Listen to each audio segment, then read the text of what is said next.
बचपन में हमसे एक सवाल पूछा गया जिसने शायद हमारी पूरी जिंदगी की डायरेक्शन डिसाइड कर दी। और वो था, बेटा बड़े होकर क्या बनोगे।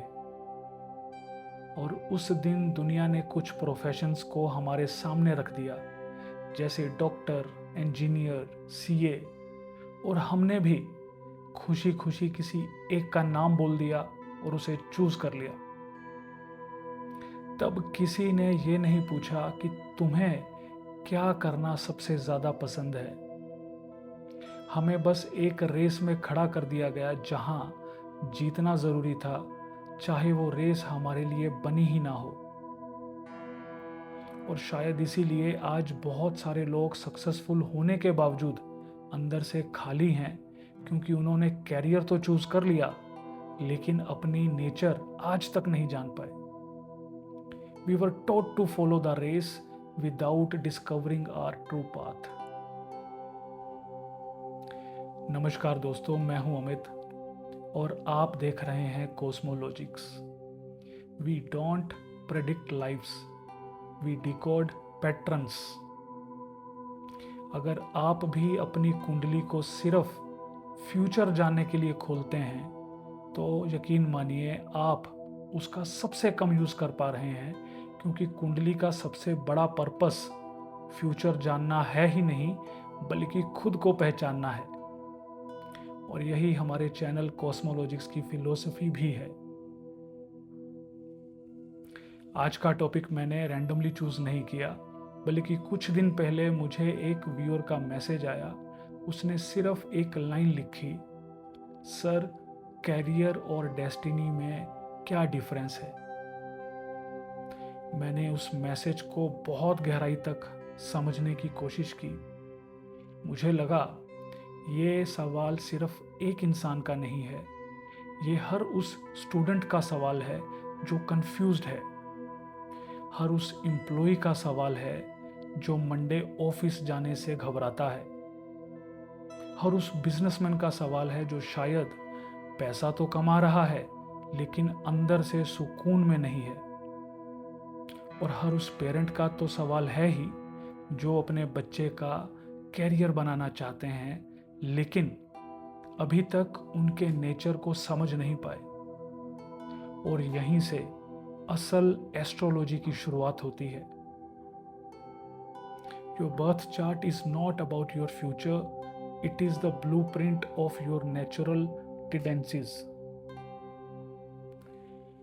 लोग पूछते हैं कैरियर किस हाउस से देखा जाता है, और 99% जवाब होता है 10th हाउस।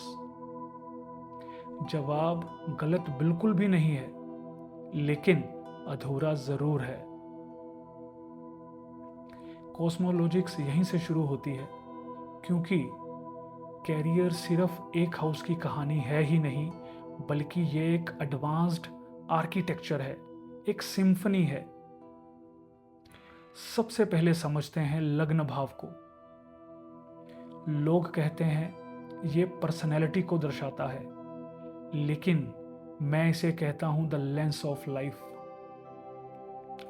आप दुनिया को किस नजर से देखते हैं? चैलेंज को अपॉर्चुनिटी समझते हैं या डेंजर? लोगों को कंपटीशन समझते हैं या फिर कोलैबोरेशन? ये भी लग्न भाव से ही पता चलता है। सेकंड हाउस, ये सिर्फ धन भाव नहीं है, बल्कि नेटिव अपनी नॉलेज, अपनी स्पीच, अपनी वैल्यूज को वेल्थ में कैसे कन्वर्ट करता है, ये भी यहीं से समझा जाता है। थर्ड हाउस एग्जीक्यूशन को दर्शाता है।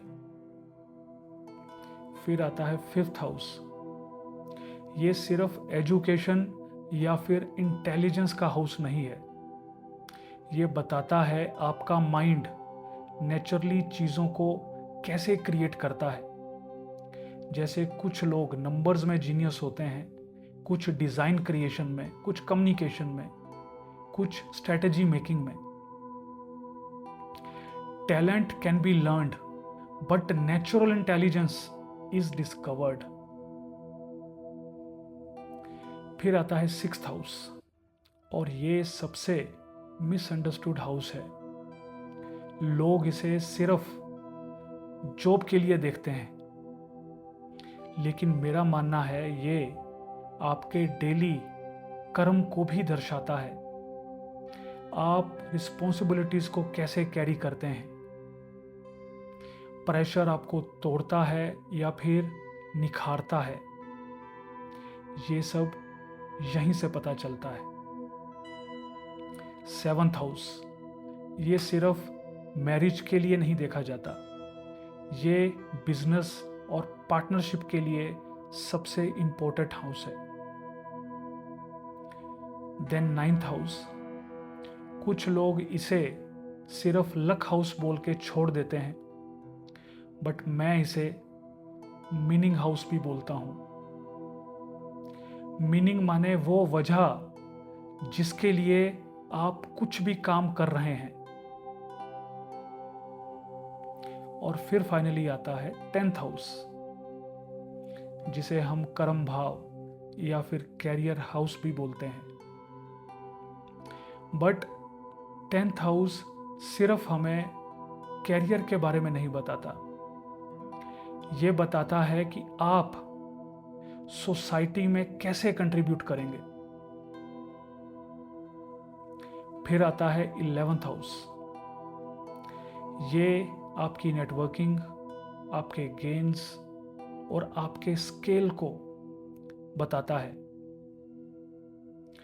इसीलिए कैरियर को सिर्फ एक हाउस से जानना बहुत मुश्किल है, और मेरा मानना है सिर्फ हाउसेस से भी जान लेना बहुत मुश्किल है, क्योंकि कैरियर को डिटेल में समझने के लिए हमें आपके हाउसेस के साइंस, लॉर्ड, ऑक्यूपेंट्स, एस्पेक्ट्स, योग, डिविजनल कंफर्मेशन भी देखनी पड़ती है। उदाहरण के तौर पे प्लैनेट्स उन हाउसेस की लाइफ को कैसे एक्टिवेट करते हैं। जैसे सन अथॉरिटी देता है, मून पब्लिक कनेक्शन बनाता है, मार्स एग्जीक्यूशन का कारक है, मरकरी बिजनेस और कम्युनिकेशन देता है, जुपिटर नॉलेज और गाइडेंस देते हैं, विनस ब्रांडिंग और creativity, Rahu innovation, Ketu research and specialisation. उसके बाद अलग अलग योग कैरियर की क्वालिटी को रीडिफाइन करते हैं। पर सिर्फ लग्न चार्ट से सब कुछ देख लेना पॉसिबल नहीं है। इसके लिए हमें D10 चार्ट पे भी जाना पड़ता है, उसका एनालिसिस भी इक्वलेंटली इम्पोर्टेंट है। फिर आती है KP एस्ट्रोलॉजी, जहाँ से प्रेसिशन शुरू होती है। लॉर्ड्स, सिग्निफिकेटर्स, 2, 6, 10, 11 का लिंकेज मीन्स अगर वैदिक एस्ट्रोलॉजी कुछ प्रॉमिस को बताती है, देन KP एस्ट्रोलॉजी उस प्रॉमिस की टाइमिंग को बताती है। और ये कोई मैजिक वर्ड्स नहीं है, ये एक डीप स्टडी है जिसके द्वारा हम लाइफ के फेजेस को, उनकी टाइमिंग को ज़्यादा प्रिसिशन से समझ पाते हैं। सोचिए, एक थिएटर में बहुत सारे एक्टर्स स्टेज पर मौजूद हैं, लेकिन हर एक्टर डायलॉग बोलने के लिए एक वक्त या फिर एक टाइमिंग को डिसाइड करता है। वैसे ही कुंडली में हर पॉसिबिलिटी है, बट वो कभी भी एक साथ परफॉर्म नहीं करती। हर पॉसिबिलिटी का अपना एक वक्त होता है। The stars don't force your life, they describe the season you are walking through. और यहीं एक बहुत डेंजरस मिसअंडरस्टैंडिंग भी पैदा हो जाती है। लोग सोचते हैं अगर कुंडली में सब लिखा ही है तो फिर मेहनत क्यों करनी, उसका क्या लाभ। लेकिन एस्ट्रोलॉजी कभी भी ऐसा नहीं मानती। अगर सब कुछ फिक्स्ड होता तो कर्मा का कंसेप्ट ही नहीं होता। जैसे टाइमिंग अपॉर्चुनिटीज का दरवाजा खोल सकती है, लेकिन उस दरवाजे से अंदर चलकर जाना ये आपकी रिस्पॉन्सिबिलिटी है। Destiny may open the door, but your actions decide whether you walk through it or not.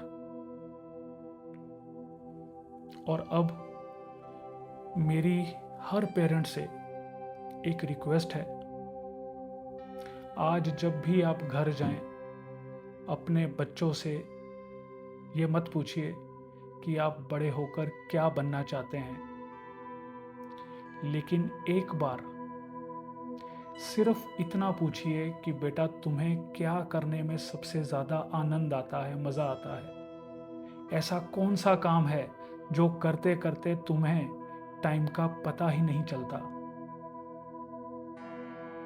हो सकता है उसके एक जवाब में आपको उसकी पूरी डायरेक्शन दिख जाए, उसके अंदर क्या छिपा है वो पता चल जाए। क्योंकि कैरियर हम चूज कर सकते हैं, लेकिन नेचर डिस्कवर करनी पड़ती है। Every child deserves guidance, not just programming. और जाने से पहले मैं आपसे एक आखिरी सवाल पूछना चाहूंगा। अगर कल मान लीजिए आपकी सैलरी डबल हो जाए, आपकी इनकम बहुत ज़्यादा हो जाए, लेकिन हर सुबह ऑफिस जाने से पहले आपको खुद को कन्विंस करना पड़े, तो क्या आप उसे सक्सेस बोलेंगे या फिर एक एक्सपेंसिव कंप्रोमाइज? शायद इसी जगह कैरियर और डेस्टिनी अलग हो जाती है। Success is not just reaching the top, success is reaching the place where your nature no longer has to pretend.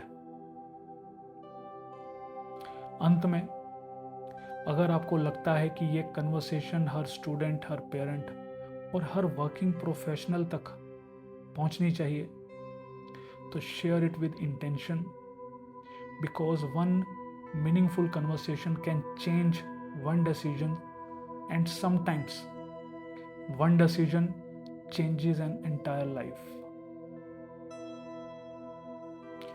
Don't chase success.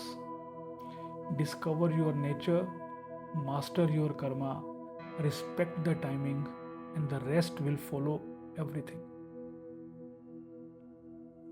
बहुत जल्द मिलेंगे, तब तक जुड़े रहिए मेरे साथ, कॉस्मोलॉजिक्स के साथ। Stay positive and trust your timing. Thank you.